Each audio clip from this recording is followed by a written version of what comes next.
لله رب العالمين والعاقبة للمتقين والصلاة والسلام على أشرف الأنبياء والمرسلين وعلى آله وأصحابه وأزواجه وذرياته وسلم تسليما كثيرا كثيرا. أما بعد فقد قال الله تبارك وتعالى في كلامه المبارك بعد أعوذ بالله من الشيطان الرجيم بسم الله الرحمن الرحيم ومكروا ومكر الله والله خير الماكرين إذ قال الله يا عيسى إني متوفيك ورافعك إلي ومطهرك من الذين كفروا وجاعل الذين اتبعوك فوق الذين كفروا إلى يوم القيامة ثم إلي مرجعكم فأحكم بينكم فيما كنتم فيه تختلفون. صدق الله العظيم وصدق رسوله النبي الكريم ونحن على ذلك لمن الشاهدين والشاكرين برحمتك يا أرحم الراحمين. اللهم صل على محمد وعلى آل محمد كما صليت على إبراهيم وعلى آل إبراهيم إنك حميد مجيد.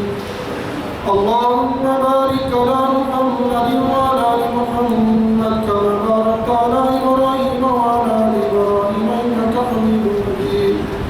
اللهم بارك على محمد وعلى آل محمد كما باركت على إبراهيم وعلى آل إبراهيم إنك حميد مجيد.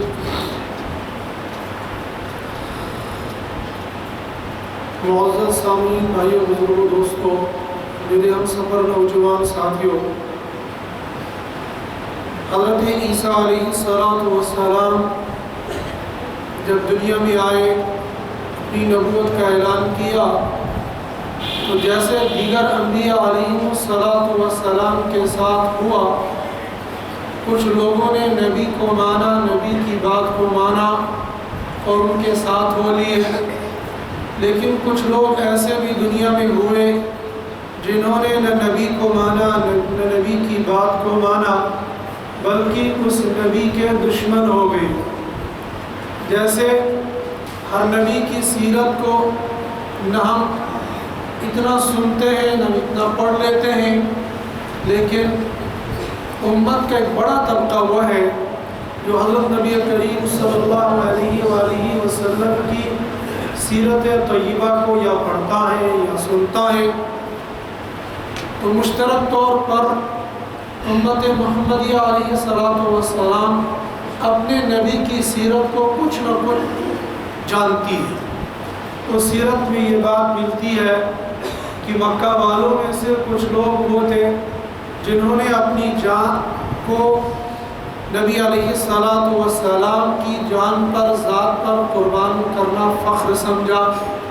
لیکن کچھ لوگ انہی میں سے ایسے تھے، اور بعض وہ بھی تھے جو آپ کے پڑوسی تھے، آپ کے رشتہ دار تھے، مگر ان کی دلی خواہش اور یہ تمنا تھی کہ کسی طریقے سے وہ نعوذ باللہ محمد صلی اللہ علیہ وآلہ وسلم کی ذات اقدس کا ہی خاتمہ کر دے، جس کے لیے مکہ والوں نے پلان بھی بنایا لیکن اللہ نے بچا لیا. ایسے ہی حضرت عیسیٰ علیہ السلام نے جب اپنی نبوت کا اعلان کیا تو کچھ لوگ ان کے حامی ہو گئے اور کچھ لوگ ان کے مخالف ہو گئے. جو لوگ ان کے حامی ہو گئے ان کو کہا جانے لگا حواری، جیسے آپ کے ساتھیوں کو صحابی کہا جانے لگا، ایسے حضرت عیسیٰ علیہ السلام کے ماننے والوں اور ساتھیوں کو حواری کہا جانے لگا. اور کچھ لوگ مخالف تھے، ان مخالفین میں سے اکثر تعداد ان کی تھی جو حضرت موسیٰ علیہ السلام کو ماننے والے یعنی یہودی تھے. یہودی یہ چاہتے تھے کہ ہمارے ہی دین کا غلبہ رہے. ادھر حضرت عیسیٰ علیہ السلام تورات اور انجیل دونوں کتابوں کی مشترک دعوت دیتے تھے اور مشترک کتاب کو مانتے بھی تھے. یوں تو ہر نبی اور ہر نبی کا امتی پرانے نبیوں کو بھی مانتا ہے اور پرانے نبیوں پر اترنے والی کتابوں کو بھی مانتا ہے۔ جیسا ہمارا ایمان ہے کہ حضرت نبی کریم صلی اللہ علیہ وآلہ وسلم تک جتنے بھی نبی آئے، وہ کسی بھی زمانے میں آئے ہو، کسی دور میں آئے ہو، کسی جگہ پر آئے ہو، ہمارا ایمان ہے وہ سارے نبی حق تھے، من جانب اللہ تھے، اور ان پر نازل ہونے والی کتاب یا صحائف وہ صحیح اور درست تھی۔ لیکن جو لوگ مخالف ہوتے ہیں وہ نہ وقت کے نبی کو مانتے ہیں، نہ وقت کے نبی کی کتاب کو مانتے ہیں، نہ ماضی کے نبیوں کو مانتے ہیں۔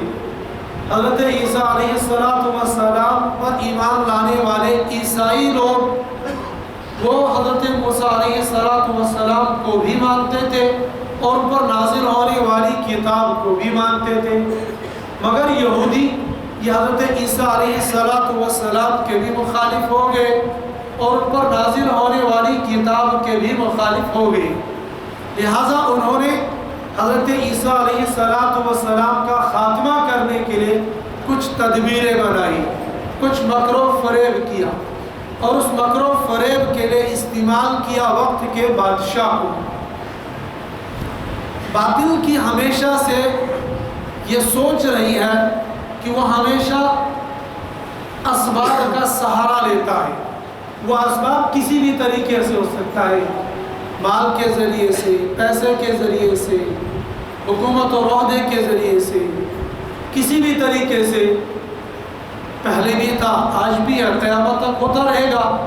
لیکن اہل حق وہ کبھی بھی اسباب پر یقین نہیں رکھتے ہیں۔ اسباب کو استعمال تو وہ کرتے ہیں لیکن اسباب پر ان کا یقین نہیں ہوتا ہے۔ مسلمان کا اجمالی طور پر پیسہ وہ کماتا ہے، تجارت وہ کرتا ہے، زراعت وہ کرتا ہے، یہ سارے اسباب وہ استعمال کرتا ہے، لیکن حقیقی معنی کے اعتبار اس کی دل کی آواز کو پوچھا جائے کہ بتاؤ تمہیں کھلاتا کون ہے، ظاہری طور پر وہ کہے گا مجھے یہ دکان یا ملازمت کھلاتی ہے، لیکن اس کو متنبع کیا جائے گا یہ دکان کھلاتی یا اللہ کھلاتا ہے، وہ برجستہ کہے گا مجھے اللہ کھلاتا ہے، چاہے وہ بالکل گئے سے گیا گزرا مسلمان ہو۔ ہر مسلمان کا یہ ایمان اور یقین ہے کہ حقیقی اعتبار سے مجھے کھلانے پلانے والا اور میری پرورش سب کچھ مجھے دینے والا وہ اللہ ہے۔ لیکن ظاہری طور پر وہ کیا کہتا ہے کہ آسمان سے بارش آئے گی، زمین پر برسے گی، پھر زمین سے گھاس پھوس اگے گا۔ یہ ایمان والا بھی کہتا ہے، غیر ایمان والا بھی کہتا ہے، یہ ایک عالم بھی کہتا ہے، یہ ایک جاہل بھی کہتا ہے۔ لیکن ایمان والے سے پوچھو آیا اس گھاس پھوس کو اگانے والی حقیقی معنی میں یہ بارش ہے یا اللہ ہے؟ وہ برجستہ کہے گا نہیں، حقیقی معنی کے اعتبار سے اس گھاس پھوس کو، اس مکی کو، اس دھان کو، اس باغات کو پھلنے اور پھولنے والا وہ اللہ ہے، لیکن ظاہری اعتبار سے یہ اسباب ہے۔ لیکن غیر ایمان والے کا سارا یقین اسباب پر ہوتا ہے۔ اسباب میرے پاس ہوں گے، میں دنیا میں پھلوں گا پھولوں گا، لیکن ایمان والا یہ کہتا ہے کہ اسباب ہو یا نہ ہو، اگر اللہ نے میرے مقدر میں اچھا رکھا ہے تو میرے ساتھ اچھا ہوگا، اگر اللہ نے میرے ساتھ برا رکھا ہے تو ظاہری طور پر میں چاہے کتنے بھی اسباب مہیا کر لوں اور کتنے ہی اسباب میں اپنا لوں، پھر بھی اللہ مجھے اگر کامیاب نہیں کرنا چاہیں گے میں کامیاب نہیں ہوں گا۔ اس لیے کہ ہم پڑھتے ہیں کلمہ شہادت کے ساتھ آمنت باللہ وملائکتہ وکتبہ ورسلہ والیوم الآخر والقدر خیرہ وشرہ من اللہ تعالی، میرے مقدر میں اچھا ہے یا برا ہے یہ من جانب اللہ ہے۔ پرانے زمانے کے اندر پرانے لوگ ان کو جتنا آتا تھا اس میں سے کم وہ 6 کلمے، یہ ایمان مفصل، ایمان مجمل، یا اپنے بچوں کو یاد کرانا وہ لازمی سمجھتے تھے۔ تب تک ان کا اپنا ایک عقیدہ تھا کہ اگر کسی انسان کو کلمے یاد نہیں ہوں گے، 6 کلمے یاد نہیں ہوں گے، تب تک وہ مسلمان ہی نہیں۔ ظاہری طور پر کلمہ شہادت اگر کسی کو یاد ہی نہیں ہے تو وہ مسلمان کیسا ہے جو شہادت ہی نہیں دے سکتا خدا کی وحدانیت کی، نبی کی رسالت کی، کس چیز کا مسلمان؟ لیکن پرانے بزرگ 6 کلمے برابر یاد کروانا، ایمان مجمل ایمان مفصل یاد کروانا یہ ضروری سمجھتی تھی۔ آج کے دور کے اندر نہ کلمے یاد، نہ ایمان مفصل یاد، نہ ایمان مجمل یاد، نہ نماز یاد، نہ قرآن یاد، پھر باقی سیرت حدیث اس کی تو بات ہی کیا ہے۔ ہر مسلمان کو کلمہ بھی یاد ہونا چاہیے، یہ ایمان مفصل، یہ الفاظ بھی یاد ہونے چاہیے، اس کا ترجمہ بھی یاد ہونا چاہیے، اور قدر اس کی تشریح اور تفصیل بھی سننی چاہیے یا پڑھنی چاہیے، تاکہ اس کے ذریعے سے ہمارا ایمان اور پختہ ہوتا ہے۔ چونکہ وَتِلْكَ الْأَيَّامُ نُدَاوِلُهَا بَيْنَ النَّاسِ، یہ لوگوں میں زمانے بدلتے رہتے، کبھی کوئی فقیر، کبھی مالدار، کبھی مالدار، کبھی فقیر۔ اب اگر مالداری سے فقر کی طرف آئے گا تو اس کا ایمان ڈگمگا جائے گا، اور فقر سے مالداری کی طرف جائے گا تو تکبر اور انانیت کرنے لگ جائے گا۔ لیکن جس کو ایمان مفصل یاد ہوگا تو وہ کہے گا وَالْقَدْرِ خَيْرِهِ وَشَرِّهِ مِنَ اللَّهِ تَعَالَى، یہ مال کا آنا یا مال کا چلے جانا، یہ میرے ساتھ اچھا یا برا ہونا، یہ میرا اپنا ذاتی کمال نہیں ہے، یہ تو سارا من جانب اللہ ہے۔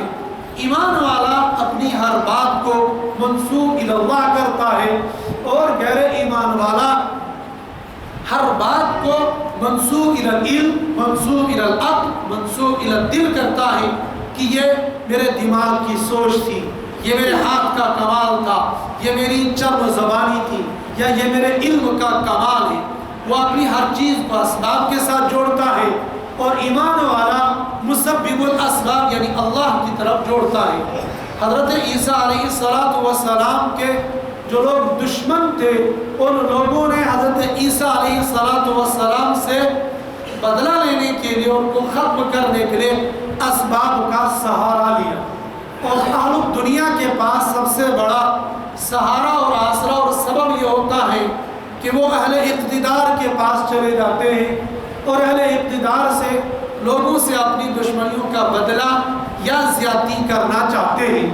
یہود لوگ بھی حضرت عیسیٰ علیہ السلام کو مغلوب کرنے کے لیے اور آپ کی دعوت کو مٹانے کے لیے اور انجیل کو دنیا سے نیست و نابود کرنے کے لیے اس وقت کے بادشاہ داؤد بن نورا کے پاس چلے گئے، اور اس سے یہ کہا کہ بادشاہ سلامت، تم کو معلوم ہے کہ یہ جو عیسیٰ ہے یہ لوگوں کو ملحد بنانا چاہتا ہے، یعنی لوگوں کو اللہ سے کاٹنا چاہتا ہے، اللہ سے جدا کرنا چاہتا ہے، اور حضرت موسیٰ علیہ السلام پر نازل ہونے والی کتاب کو دنیا سے ختم کرنا چاہتا ہے، لہٰذا آپ اس کا انتظام کر دیجئے۔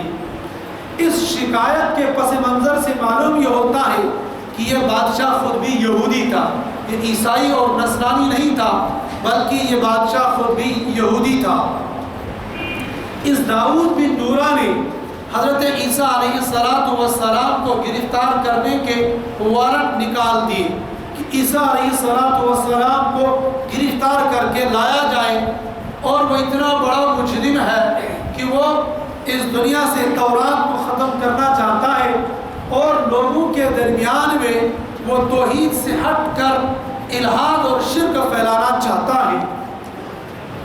یہاں پر ہر انسان کو یہ بات سوچنے اور سمجھنے کی ضرورت ہے، خاص طور پر ہمارے وہ بھائی جو صاحب اقتدار ہیں، جو کسی کرسی پر بیٹھے ہوئے ہیں، یہ کرسی چھوٹی ہے یا بڑی ہے، ان کرسی کے ماتحت کچھ لوگ ایسے ہوتے ہیں جو مخلص ہوتے ہیں، اور کچھ حاسد ہوتے ہیں۔ جو مخلص ہوتے ہیں وہ ہر ایک کے ساتھ بھلائی کرنا چاہتے ہیں، لیکن کچھ لوگ حاسد ہوتے ہیں، اور ان حاسدین کو دوسری کی پروموشن اور دوسری کی ترقی پسند نہیں آتی ہے۔ جب بھی کوئی ترقی کر جاتا ہے تو وہ اپنے صاحب کے کان بھرنے شروع کر دیتے ہیں، سر وہ ایسا ہے، سر وہ تیسا ہے، سر اس کے اندر یہ کمی، سر اس کے اندر یہ کوتاہی۔ اب سر بھی آج کے بغیر سر کے ہیں، اگر سر والا ہوتا تو وہ دماغ میں سوچتا کہ یہ جو کہہ رہا ہے ٹھیک ہے، یہ میرا چہتا ہے، یہ میرا خاص ہے، یہ میرا مشیر ہے، لیکن کیا بات واقعی سچ بھی ہے یا نہیں ہے؟ لیکن سر تو بہرحال سر ہے، لیکن خود کے پاس سر نہیں ہے، لہٰذا وہ اس کی باتوں میں آ کر وہ جو بیچارہ دوسرا ہوتا ہے اس کے خلاف کارروائی کرنا شروع کر دیتا ہے۔ لیکن جو ہمارے ایمان والے بھائی ہیں ان کو یہ چاہیے کہ وہ سیرت طیبہ کو، قرآن حدیث کو سامنے رکھے کہ اگر ان کے پاس شکایت لے کر آنے والا ان کا چپراسی نہیں، ان کا دفتر والا نہیں، ان کا مشیر نہیں، بلکہ ان کا خاص اپنا بیٹا بھی کوئی شکایت لے کر آئے گا، تب بھی وہ معاملے کی غیر جانبدارانہ تحقیق کرا لے۔ ہاں، آج کے زمانے کے اندر، آج کے دور کے اندر اخبارات خوب لکھتے ہیں، ریڈیو اور ٹیلی ویژن خوب بیان کرتے ہیں فلاں معاملے کی تحقیق اور تفتیش کی جا رہی ہے، اور تسلی بخش تحقیق اور تفتیش کرنے کے بعد مجرموں کو کیفر کردار تک پہنچایا جائے گا۔ لیکن ہوتا یہ ہے کہ وہ تحقیق اور تفتیش زبان پر اور کاغذوں میں لکھی تو دی جاتی ہے، لیکن حقیقی معنی میں وہ تحقیق اور تفتیش کی نہیں جاتی ہے، اور اگر کی دی جاتی ہے تو مظلوم کے خلاف ہی ہوتی ہے اور ظالم کے حق میں ہوتی ہے۔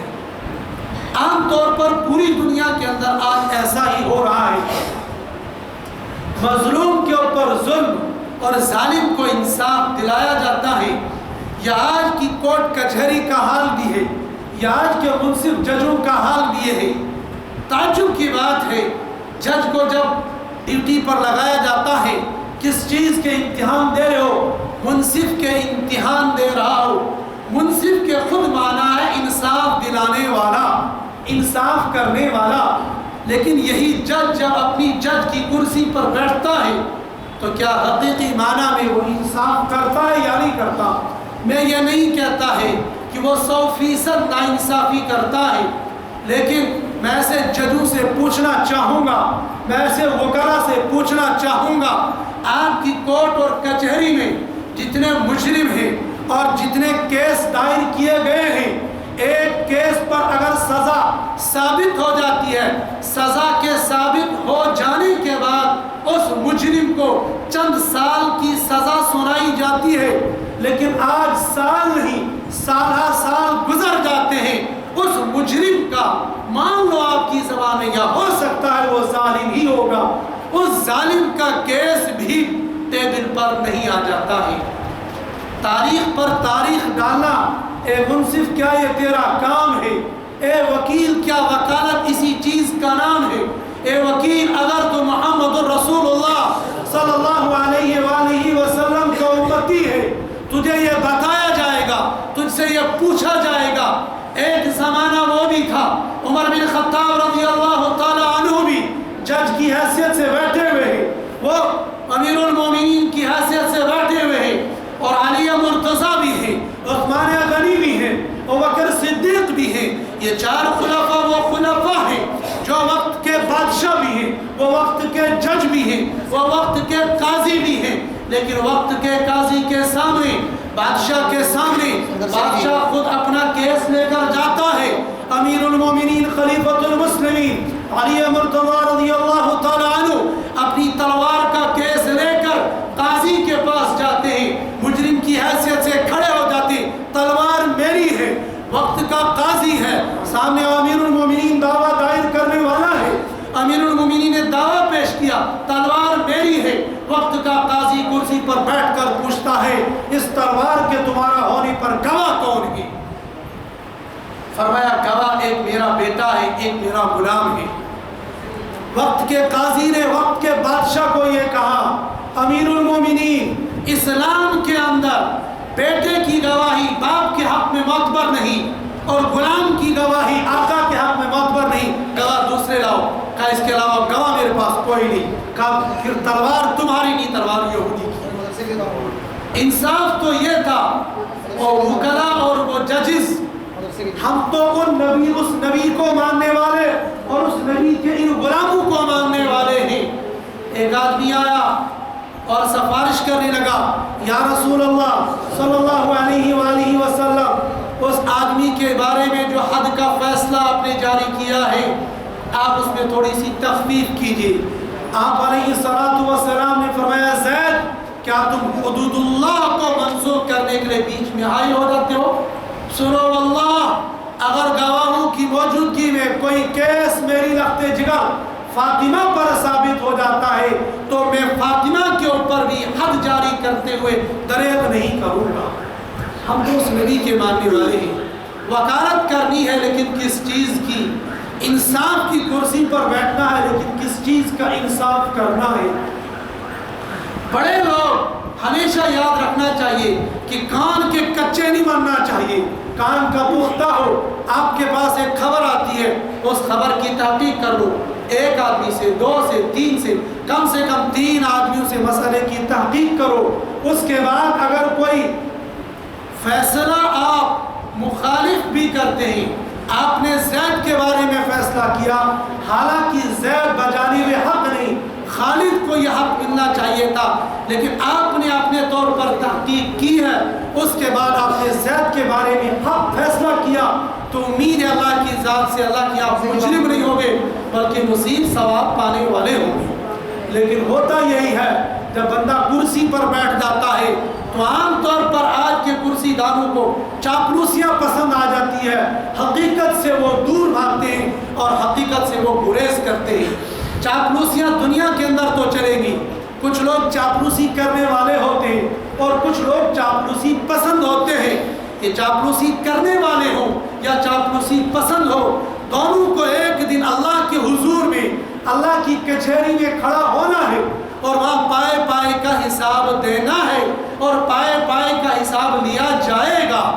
اگر حق کی طرف گئے ہوں گے تو اس پر ثواب ملے گا، باطل کی طرف گئے ہوں گے اللہ کا عذاب دیا جائے گا۔ اس وقت کے بادشاہ داؤد بن نورا کے پاس یہودی جو پہلے سے مکار قوم ہے، یہ مکار قوم گئی اور حضرت عیسیٰ علیہ السلام کے خلاف کان بھرنے شروع کر دیے۔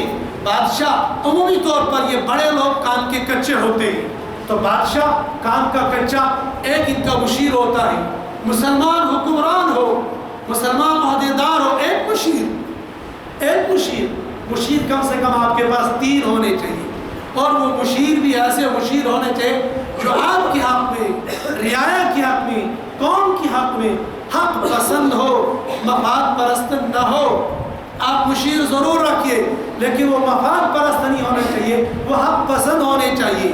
اس بادشاہ کے بعد جب یہود گئے حضرت عیسیٰ علیہ السلام کے خلاف کان بھرنے شروع کر دیے، اور بادشاہ کان کا کچا ہوتے ہوئے اس نے حضرت عیسیٰ علیہ السلام کے خلاف وارنٹ نکال دیے، لاؤ، اور صرف اتنا ہی نہیں، جیل میں نہیں ڈالا جائے گا پر ان کو سولی پر لٹکا دیا جائے گا۔ ادھر انہوں نے یہ تدبیر کی، وَمَكَرُوا، ان لوگوں نے تدبیر کی، اگلا وَمَكَرَ اللَّهُ، اور اللہ نے بھی تدبیر کی۔ مکر یہ جو اردو زبان کا جو لفظ ہے اس کو ہم کہتے ہیں مکاری کی، یعنی دھوکہ بازی کی، لیکن عربی زبان کے اندر وہ مکر کیا معنی ہے؟ تدبیر کرنا، کوئی حل ڈھونڈنا، کوئی سوچنا، کوئی سمجھنا، کوئی راہ نکال لینا۔ وَمَكَرُوا وَمَكَرَ اللَّهُ، ان لوگوں نے بھی تدبیر کی لیکن ان لوگوں کی تدبیر غلط تدبیر کی۔ وَمَكَرَ اللَّهُ، اللہ نے بھی تدبیر کی۔ کیا تدبیر کی؟ ان لوگوں نے تدبیر کی عیسیٰ علیہ السلام کو سولی پر لٹکا دیا جائے گا۔ اللہ نے یہ تدبیر کی کہ عیسیٰ علیہ السلام کو آسمان پر اٹھا لیا جائے گا۔ حضرت جبریل علیہ السلام آئے اور ان لوگوں کی تدبیر سے آگاہ کر دیا۔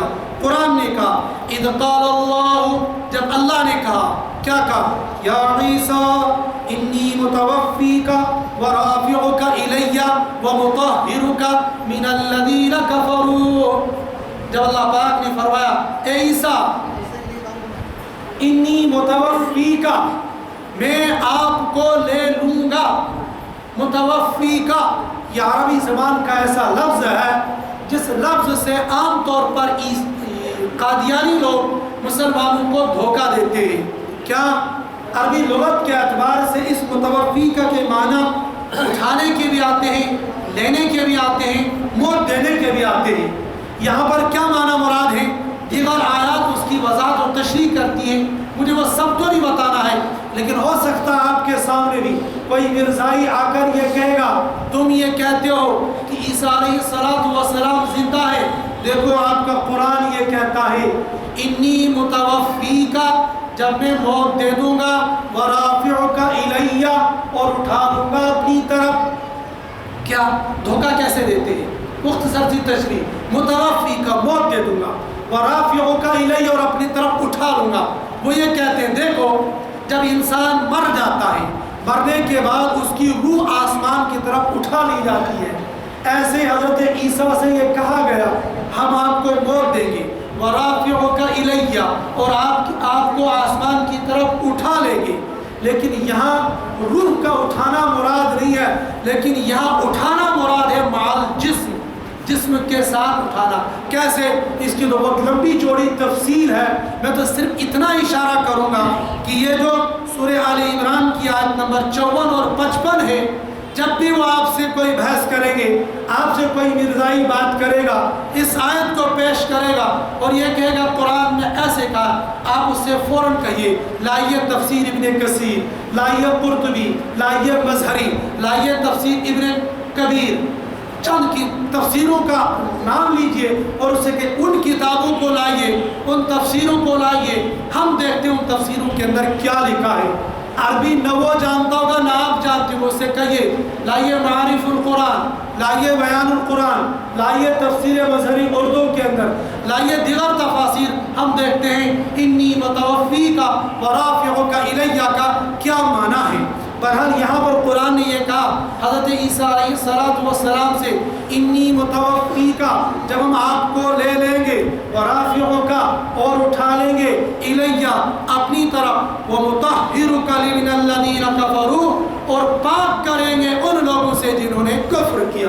کون لوگ تھے؟ یہ یہودی اور یہ بادشاہ داؤد بن نورا، جن نے کہا تھا ہم عیسیٰ علیہ السلام کو سولی پر چڑھائیں گے۔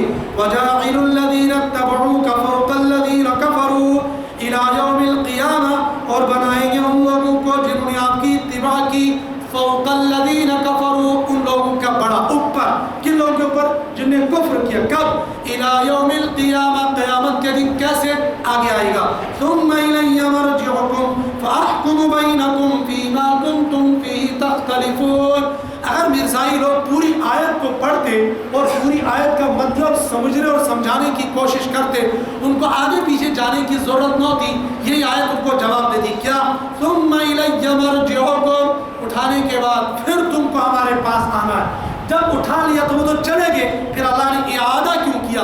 ثم الی مرجعکم، پھر تم کو اپنی طرف لوٹا لوں گا، فاحکم بینکم، پھر فیصلہ کروں گا تمہارے درمیان، فیما کنتم فیہ تختلفون، جن باتوں میں تم اختلاف کرتے ہو ان کے بارے میں تمہارے درمیان میں فیصلہ کیا جائے گا۔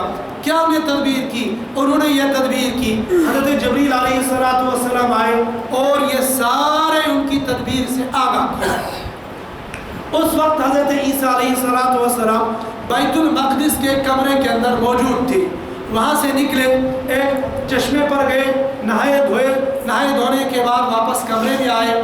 اس کمرے کے اندر اس وقت ان کے پاس 12 ان کے ساتھی 12 حواری موجود تھے، اور حضرت عیسیٰ علیہ السلام نے ان سے پوچھا کون ہے وہ جو کل قیامت کے دن میرے ساتھ رہنا چاہتا ہے، لیکن اس کو آج قتل کر دیا جائے گا، میرے بدلے میں کل قیامت کے دن وہ میرے ساتھ ہوگا۔ اور روایت کے اندر آیا ہے کہ عیسیٰ علیہ السلام باہر سے آئے اور ان کے سر سے پانی ٹپک رہا تھا۔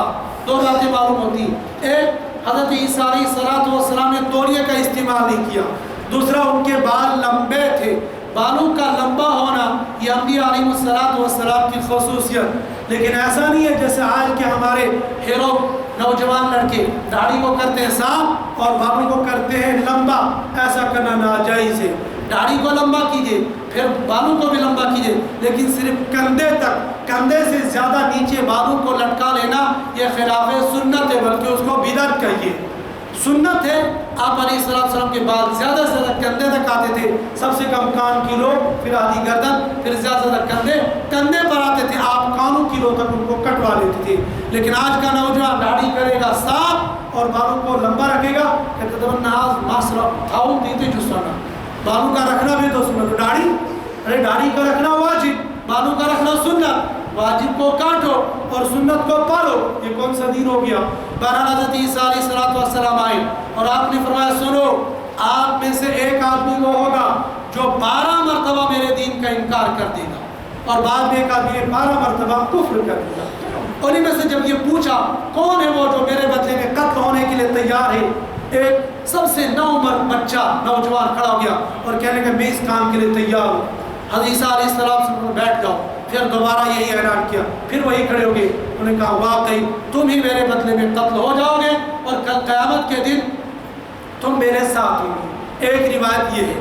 دوسری روایت قرطبی نے جس کو بیان کیا ہے کہ سارے لوگ اندر بیٹھے ہوئے تھے، یہ 12 حواری بھی تھے اور حضرت عیسیٰ علیہ السلام بھی تھے۔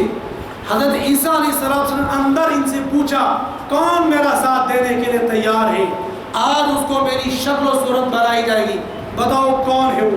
وہی نوجوان کھڑا ہو گیا تو حضرت عیسیٰ علیہ السلام اپنا جھبا نکالا، اپنی پگڑی اٹھائی، ان کے سر پہ رکھی، جھبا ان کو پہنایا اور جاؤ تم باہر نکل جاؤ۔ ایک تیسری روایت، یہ لوگ باہر سے قاتل اندر آ گئے، یہاں 12 کے 12 حواری، ایک حضرت عیسیٰ علیہ السلام، ان سب کی شکل و صورت ایک جیسی تھی۔ انہوں نے کہا کہ بتاؤ تم میں سے عیسیٰ کون ہے؟ اگر بتاؤ گے ہم عیسیٰ کو لے جائیں گے، ورنہ تم سب کو قتل کر دیا جائے گا۔ عیسیٰ علیہ السلام نے اعلان کیا، ایک آدمی کھڑا ہو گیا، وہ باہر نکل گیا۔ جب باہر نکل گیا تو انہوں نے کانٹوں کا ایک تاج بنا کے رکھا تھا، ظاہر میں وہ تاج تھا لیکن تھا وہ کانٹوں کا۔ وہ حضرت عیسیٰ علیہ السلام کی تذلیل کرنے کے لیے ان کو باہر لے گئے۔ وہاں پر کچھ لوگ عیسائی بھی موجود تھے۔ ایک چوتھی روایت، حضرت عیسیٰ علیہ السلام اکیلے کمرے کے اندر موجود تھے، شیطان ان لوگوں کے پاس گیا اور ان لوگوں کی تعداد 4000 تھی۔ یہ 4000 لوگ ایک عیسیٰ علیہ السلام کو قتل کرنے کے لیے آگے۔ شیطان نے بتایا فلاں کمرے کے اندر موجود ہے، تنہ تنہا ہے۔ یہ لوگ آئے، اندر داخل ہوئے، پیتلانوس نامی کا ایک آدمی اندر بھیجا کہ جاؤ عیسیٰ علیہ السلام کو باہر نکالو۔ انتظام یہ ہو گیا، یہ اندر آدمی باہر اندر آ گیا، چاہے پہلے کے واقعات ہو چاہے یہ والا واقعہ ہو، کہ جب وہ پہلا والا واقعہ اگر مان لیے جائیں گے تو وہ آدمی قتل ہونے والا باہر نکل گیا، حضرت عیسیٰ علیہ السلام کو آسمان پر اٹھا لیا گیا، یا یہ والا واقعہ مان لیا جائے یہ آدمی اندر آ گیا، تو اللہ پاک نے اس کی شکل اور اس کی صورت اور اس کے کپڑے حضرت عیسیٰ علیہ السلام کی طرح بنا لیے اور عیسیٰ علیہ السلام کو آسمان پر اٹھا لیا گیا۔ یہ اندر ڈھونڈتا رہا، اس کو حضرت عیسیٰ کہیں نہیں ملے۔ حضرت عیسیٰ علیہ السلام تو آسمان پر چلے گئے تھے، یہ اندر سے باہر نکلا تو اس کی شکل اور شباہت یہ بالکل عیسیٰ علیہ السلام کی طرح بن گئی تھی، کپڑے بھی، ٹوپی، امامہ بھی، لیکن باقی بدن وہ اس کا اپنا تھا۔ چنانچہ اس کو پکڑ کر لے گئے، پکڑنے کے بعد جب سولی پر لے گئے تو سولی پر لے جانے والے کچھ لوگوں نے پہچان لیا یہ تو عیسیٰ نہیں ہے، کچھ اختلاف ان کو یہیں پر ہو گیا، یہ تو عیسیٰ ہے لیکن ہمارا جو ساتھی اندر چلا گیا تو وہ کہاں ہے؟ کچھ لوگوں نے کہا اس کو چھوڑیے بعد میں نکل آئے گا، ابھی تو پہلے عیسیٰ کو پکڑیے۔ جب وہاں پر پہنچ گئے، سولی پر لٹکانے لگے تو دیکھا اس کے ہاتھ تو ہمارے ساتھی کی طرح ہے، اس کے پیر اور بدن تو ہمارے ساتھی کی طرح ہے، چہرہ عیسیٰ کی طرح ہے۔ اب بتاؤ اگر یہ عیسیٰ ہے تو ہمارا ساتھی کہاں، اور اگر ہمارا ساتھی ہے تو عیسیٰ کہاں چلے گئے؟ فاختلف بینہم، ان کے درمیان وہیں پر اختلاف پیدا ہو گیا، اور یہ اختلاف کیسے آگے نکلا گیا، اللہ نے اس کا کیا فیصلہ کیا، اور یہودی آج تک اس معاملے کو حل نہ کر پائے، بس اپنی ہردرمی پر چلتے رہے۔ کیسا ہوا آگے؟ وہ آگے انشاءاللہ آئے گا۔ اللہ پاک مجھے اور آپ کو اس عقیدے کے اندر استحکام اور مضبوطی عطا فرمائے۔ وآخر دعوانا الحمدللہ۔